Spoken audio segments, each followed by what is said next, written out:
Hey everyone, this is D-Vyne and welcome to my channel. If this is the first time you're visiting this channel, make sure you hit that subscribe button and turn on your notifications as well so that when I upload new videos, you're the first to know. Now we have a lot to talk about today, so let's get into it. Along with other legendary female MCs like Queen Latifah and Foxy Brown, Lil Kim has had a big impact on music starting from the 90s straight back to this day, when so many other female artists have been inspired by her flow and her style. Born Kimberly Denise Jones, she became better known by her stage name, Lil Kim. Hailing from New York City, she was discovered on the streets by Biggie Smalls, who brought her into his group, Junior Mafia. Her debut album, Hardcore, was released in 1996 and has since gone platinum.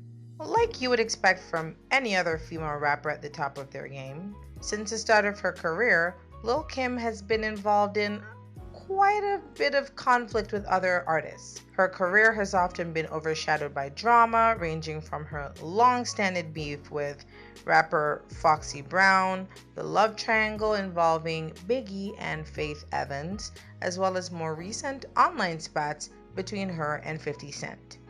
Especially in the past, she has rarely shied away from a fight, which I'm sure has been to her detriment sometimes.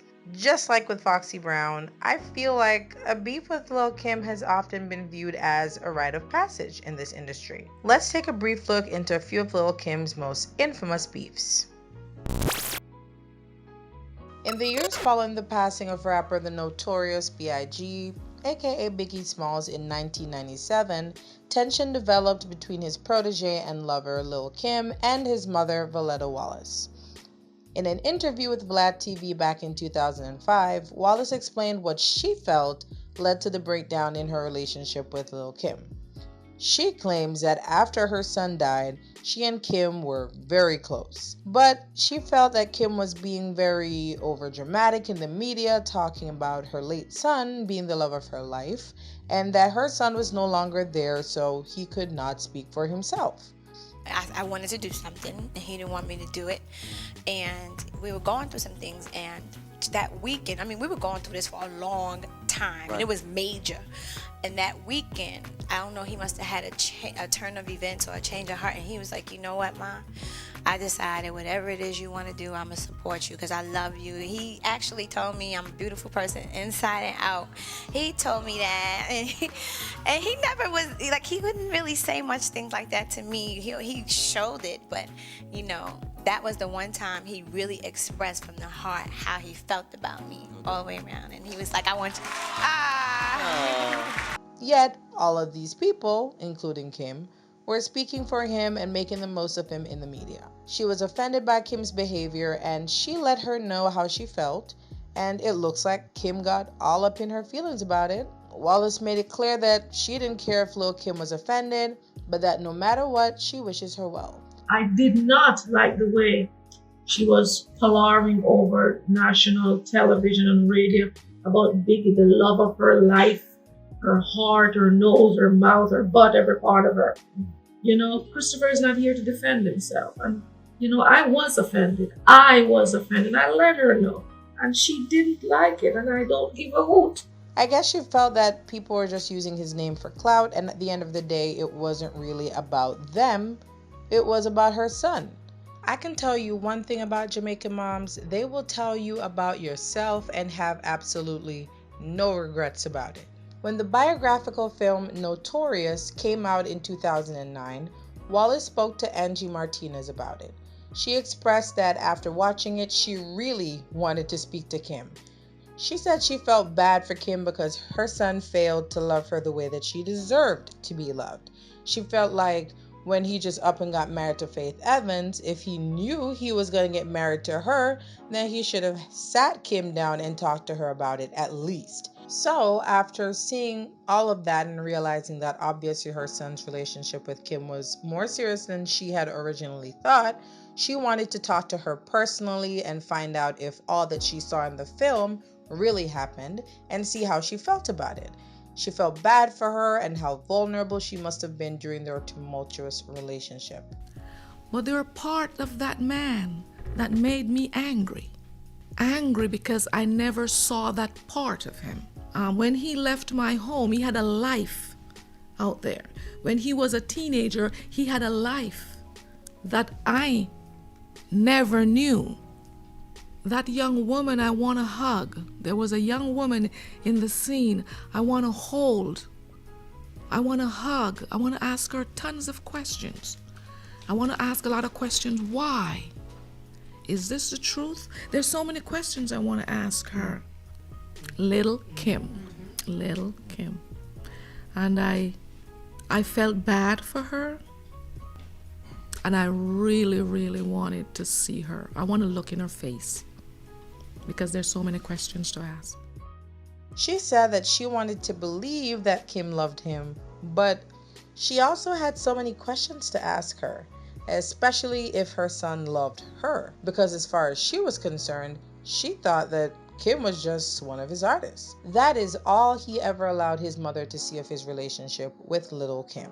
She never had any inclination that they were deeply romantically involved. She wanted to know how Kim could love someone who would treat her so poorly, even if that person was her own son. Wallace expressed that deep down she thinks Kim is a talented performer and a great young woman, but now she doesn't know where that person is. Looking back at all that Wallace said about Kim at first, I guess she just didn't know that her son was that involved with her, and so she was caught off guard when Kim started doing her press tour, expressing her heartbreak. Or maybe she just refused to admit it to herself before that moment. She felt like she was just using her son's name for attention and had no clue that she had faced all of that turmoil while being in a relationship with her son. In an interview on Big Boy's Neighborhood, Lil Kim expressed that she had nothing to do with the film Notorious. No one consulted her about what went down during the course of her relationship with Biggie.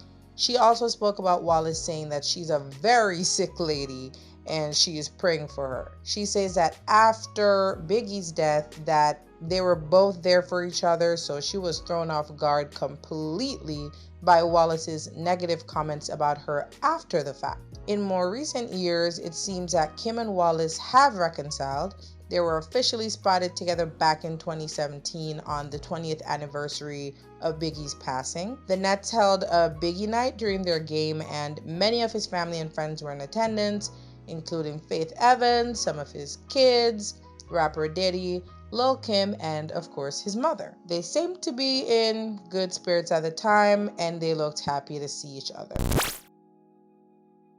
There was really no helping this one because it involved matters of the heart. Now, it's a lot, so I'm just gonna go ahead and try and sum it up as best as I can. Now, Lil Kim met Biggie Smalls as a teen and became his protege and lover. While Biggie was showing her the ropes career-wise, he was also messing around with her on the side at the same time that he was still involved with other women, including the mother of his first child. Fast forward to 1994 when his group Junior Mafia, including Lil Kim, blew up and he met his label mate, singer Faith Evans, during a Bad Boy Entertainment photo shoot.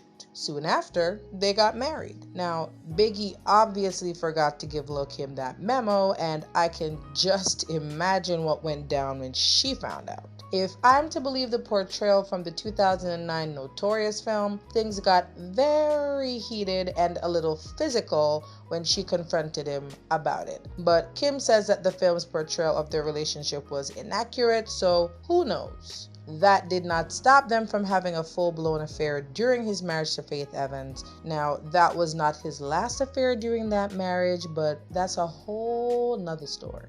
Later, Faith said in interviews that the affair was shocking to her because up until she found out about it, she just thought Kim was one of his artists. She even says they hung out together a few times and Kim came over to their house while Biggie wasn't home. While they weren't really friends, they did get along well.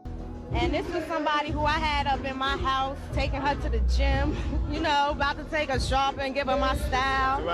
Things like that. And all in all, she's sleeping with my husband. I thought that was pretty weird because why would you want to hang out with the wife of the man you're messing around with? Unless you're a little cray-cray? That's some mental warfare sister-wife mess right there. It's bad enough they were fooling around on the side. She did admit that she was having problems with him about quite a few women, so she was aware that he was unfaithful. She claims that she wasn't aware that he was messing around with Kim, but when she became suspicious about them and confronted him, Biggie admitted to her that he and Kim were fooling around for a pretty long time. In her best-selling book, Keep the Faith, Faith talked about several physical altercations with Lil Kim, one in particular when she snuck into Biggie's home and caught him naked in bed with Lil Kim. Amidst the conflict that was taking place at that time between Biggie and rival rapper Tupac, Kim ended up releasing Big Mama Thang, a diss track aimed at Faith and Tupac. In the original version without Jay-Z and Lil Cease, she made reference to rumors about a sexual relationship between Tupac and Biggie's wife, Faith. She also bragged about her superior bedroom skills, obviously in comparison to his wife's.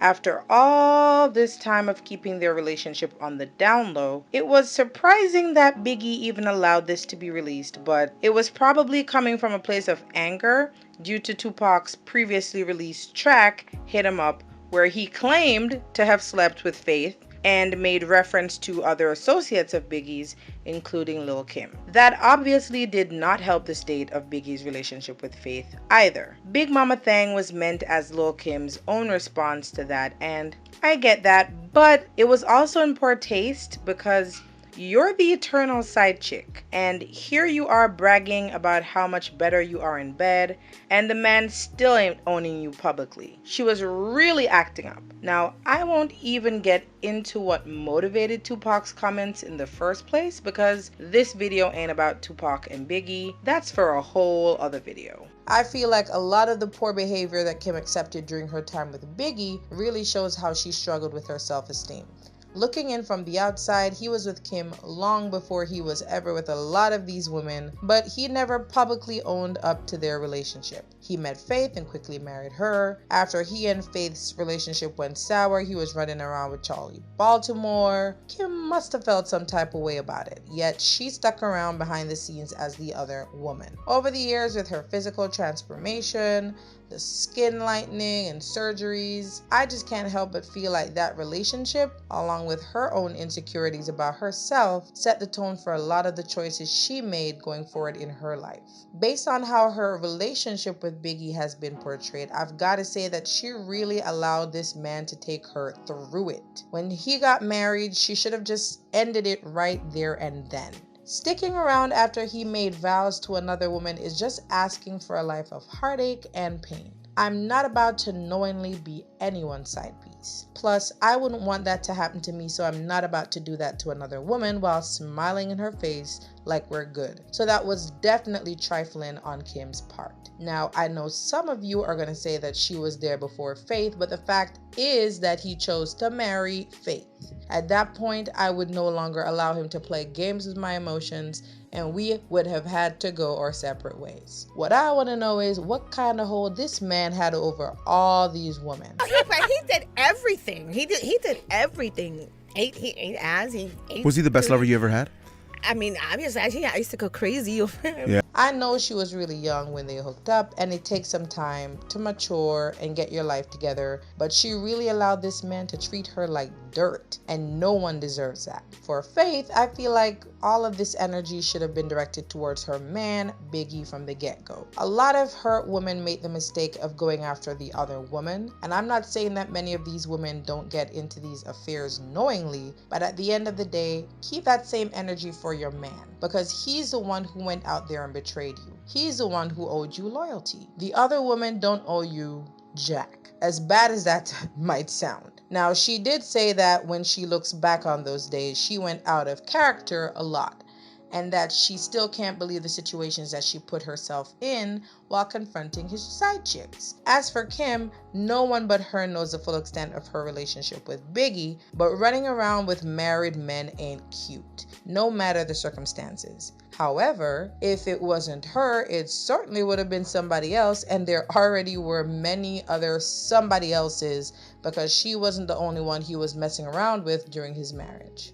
Now, when the Notorious film was released in 2009, Kim had a lot to say about it. She claimed a lot of it was untrue because no one really consulted with her about her relationship with Biggie, so any portrayal of it in the film is mostly false. She was also upset about the casting of Naturi Naughton as her in the movie, which she felt was not authentic to her and more like a spoof. She has expressed that Tiana Taylor would have been her choice, but I'm not even about to get into that one. She threw a lot of the blame for this on Faith. She felt like because Faith was mad about the affair, she went out of her way to portray her in a negative light. If you ask either one of them now, they have long since squashed their beef and are okay with each other. Faith claims that once Biggie passed away, she just wanted to be over all of that drama and she had tried for some time to bear the hatchet. But she acknowledged that Kim was not so quick to get over their issues and avoided her for some time, even pretending not to know her. Kim has been known to hold a grudge. Eventually, they were able to work things out. They toured together during the 2016 Bad Boy Reunion Tour, joking around together. That tour also commemorated Biggie's 44th birthday, so it was pretty special for the both of them.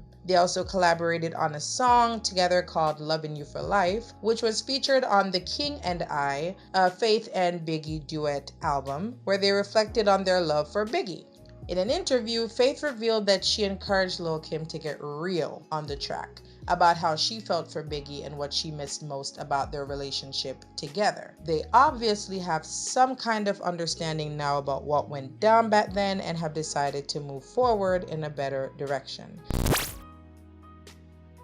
Back when Nicki started promoting her mixtape Sucker Free, which was released in 2008, Kim was upset because the promo pics were similar to her album cover pics for Hardcore. The two then allegedly bumped into each other backstage at Lil Wayne's 2009 concert. They both gave different accounts of the incident. Nicki claimed that she and Kim talked and she asked her if they were cool with Kim, answering yes. Kim claimed that it never happened that way, and she said that if Nicki ever approached her like that in real life, then she would react violently. I thought that was overkill, because why would you get violent because someone came up to you just to have a civilized conversation? The actual events still remain a mystery. They both can't be telling the truth, so someone is clearly lying. Then both rappers were featured on Birdman's Grindin' Making Money, which was released in 2009. They both claimed that they didn't know the other was gonna be on the track, and obviously neither of them was happy about it. In interviews, Kim has referred to Nicki as catty and a snake.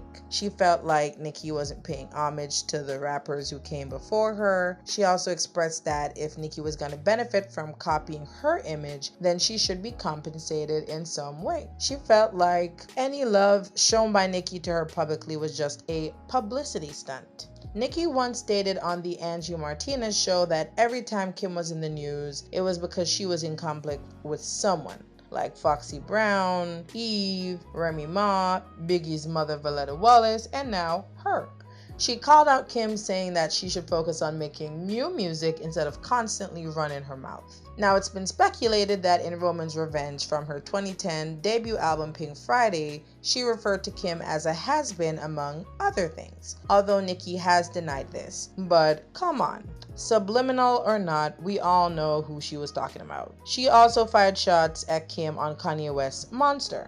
In 2011, Kim responded with the mixtape Black Friday, which obviously plays off of Nicki's debut album title. The album's cover art depicted Lil Kim decapitating Nicki with a sword, so it was clear from the get-go that this mixtape was aimed at Nicki. Its title track a direct response to Roman's Revenge. Nicki responded soon after with a diss track called Tragedy, which made fun of the fact that Black Friday was released through PayPal, among other things. They have gone back and forth subliminally on social media, on stage, and in interviews over the years. Nicki has not been shy about expressing how she felt about Kim in interviews. She felt that she was bitter and a sore loser due to Nicki's more recent success as an artist. Now, Nicki has said both positive and negative things about Lil Kim during interviews. On many occasions, she has shown love towards her, expressing that she looks up to her as a rapper and that she's one of the best to have ever done it. But when Lil Kim made it clear that she wasn't buying what Nicki was selling, Nicki also expressed that she is ready for whatever confrontation may arise between the two. Nicki also claimed that Foxy Brown pulled her aside once and told her to stop giving props to Kim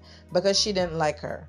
Now, Brown denied these claims, saying that she did not even have this conversation with Nicki. Both of them can't be right, so somebody's lying here as well. Now, I will say that although Nicki showed love to Kim on many occasions, she was just as good at throwing shade at Kim, like she was ushering in the end of Kim's era. She never denied that she was greatly influenced by Kim, but at times it came across like she was saying, okay, you paved the way, but now you're old news and washed up, and I'm the one everyone should focus on now. She said it herself that Kim was basically using her name to stay relevant, and so she was helping her as much as Kim helped her by influencing her. That is a vibe I have gotten from some of Nicki's interview responses during this whole conflict. On other occasions, she came across as gracious and more humble. Maybe Kim just didn't buy that because she was looking at her own bigger picture, which is that she felt slighted by Nicki and her team, and that she was not benefiting financially or otherwise from what she felt was a total hijacking of her style. To me personally, from listening to Kim's story that she shared on Breakfast Club, it seems like their feud initially started because of shady behavior by other involved parties. I mean, she talked about Slim from Cash Money and the part he played in basically stealing her new style, and that she was planning on debuting that to her fans. Nicki was growing in popularity at the time, and this was her debut album. I don't think she had that much control over how much the whole thing was formulated. Now, Nicki ain't innocent, but how is she supposed to shoulder most of the blame for her team's decisions? I mean, yes, she's the biggest target because she is the artist. She is a face of it, so easy target. But I feel like a lot of the energy that Kim focused on Nicki originally wasn't all warranted, because as an up-and-coming artist, you don't really have the power yet to pull any strings. Plus, as Nicki pointed out, most if not all musicians are influenced by someone who came before them. It's gonna happen. Now, Kim maintains that she doesn't have a problem with other people wanting to be like her. She is flattered by it, but she did say that Nicki was often catty towards her, subliminally dissing her in her music, and behind the scenes as well as being shady in interviews, and that was evident on many occasions. Kim talked about how Nicki has thrown shots at her and secretly hated on her, while also publicly showing her love at the same time. So I'm just gonna have to conclude that at the height of their feud, Kim just didn't think that Nicki was sincere.